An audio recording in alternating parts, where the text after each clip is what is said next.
스페인 세비야를 가면 콜럼버스의 무덤이 있는 대성당과 함께 관광객의 눈길을 사로잡는 살바도르 성당이 있다. 살바도르 성당의 외관은 그냥 평범한 편인데 내부를 들어가면 정말 입이 떡 벌어질 정도로 휘황찬란한 장신물들이 있다. 크게 세 가지 장신물이 있는데 이것들을 뭐라고 하는지 인터넷 검색을 해보니 중심 제단과 좌우로 바다의 성모님 제대, 성체의 제대라고 불리고 있다. 이 장신물은 온통 금색이고 그 정교함과 크기가 정말 형용할 수가 없다. 인터넷으로 검색하면 사진이 나오겠지만 사진은 실제의 럭셔리함을 10분의 1도 표현하지 못한다.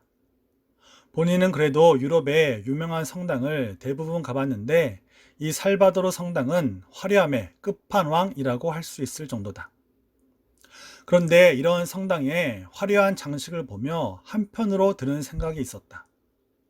그것은 당시 중세교회가 이 같은 성당의 겉모습을 꾸미는 비용과 노력으로 생명을 살렸다면 어땠을까 하는 것이었다. 교회를 이처럼 화려하게 꾸미는 데 들어간 인력과 재력으로 가난한 이웃을 돕고 전도에 힘썼다면 중세 교회의 암흑기는 없지 않았을까 하는 생각이 들었다. 물론 스페인의 이런 재정은 무적 함대 시절 남미의 황금을 훔쳐오고 노예 무역으로 쌓은 부였다. 스페인은 이런 검은 돈으로 주님의 몸된 교회를 화려하게 치장한 것이다. 어쨌든 스페인은 이렇게 부를 쌓은 것도 문제인데 이 재정으로 교회의 겉모습만을 화려하게 꾸몄다. 회칠한 무덤같이 다 사라질 건물에만 투자했지 예수님의 지상 명령인 전도와 이웃을 위한 구제에는 힘쓰지 않았다. 교회를 이처럼 웅장하고 사치스럽게 꾸며 놓음으로 당시 사람들을 교회의 권위에 굴복하게 만들었고 예수님이 아닌 교회의 구원이 달렸다며 협박했던 것이다. 이처럼 겉만 번지르한 교회 건물이 후대에게 주는 것은 본받을 만한 신앙 유산이 아닌 관광 수입 하나뿐이다. 예수님은 겉으로 보여지는 것에만 치중한 바리새인들을 경멸하셨다. 내부는 썩은 채 겉모습은 신실한 신앙인 인척하는 바리새인의 외식을 경고하셨다. 그러나 스페인 중세교회는 이런 예수님의 경고를 무시하고 교회의 외형은 화려하고 아름답게 꾸몄지만 속은 썩고 부패하여 중세의 암흑기를 가져왔던 것이다.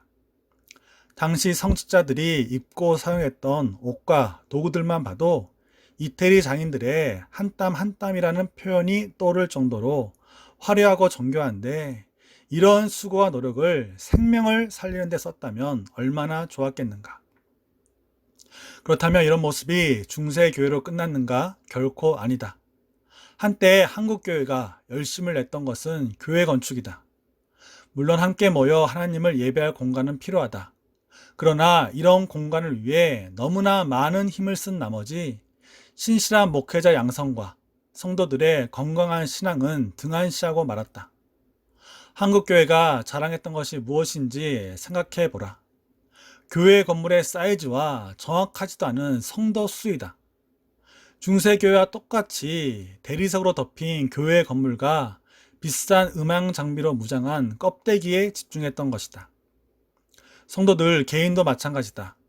이 세상에서 좀 더 좋은 직업을 가지고 좋은 집과 좋은 차를 가지고 사는 것에는 사활을 걸지만 신앙에 관한 문제에는 크게 신경 쓰지 않는다.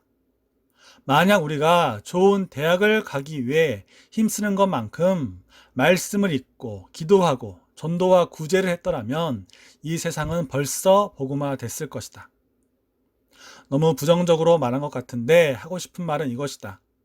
아름다운 교회 건물도 필요하고 좋은 집과 좋은 차, 능력이 된다면 얼마든지 누리고 사는 것 문제없다. 그러나 우리 신앙인은 이 같은 외적인 것에 마음을 쓰는 것만큼 내적인 신앙에도 힘을 써야 한다는 것이다. 스페인 중세교회가 교회 건물은 아름답게 꾸몄지만 자신들의 내적 신앙은 썩게 했던 것을 반면교사로 삼아서 우리는 겉과 속도 모두 건강한 신앙인이 되어야 한다. 요즘 나의 관심은 무엇이고 걱정은 무엇인가? 순전히 먹고 사는 외적인 것들인가? 물론 잘못된 건 아니다. 세상을 사는 사람에게 당연히 필요하고 중요한 것이다. 그러나 영적인 우리는 이것만으로 살 수 없다. 말씀과 기도로 영의 양식을 먹어야 하고 전도와 구제에 힘쓰는 신앙의 열매가 있어야 한다. 회칠한 무덤이라고 비판받은 바리새인과 오늘날 관광지로 전락한 유럽의 교회를 기억하고 지금 나는 주님 앞에 어떤 모습인지 돌아보는 시간을 갖도록 하자.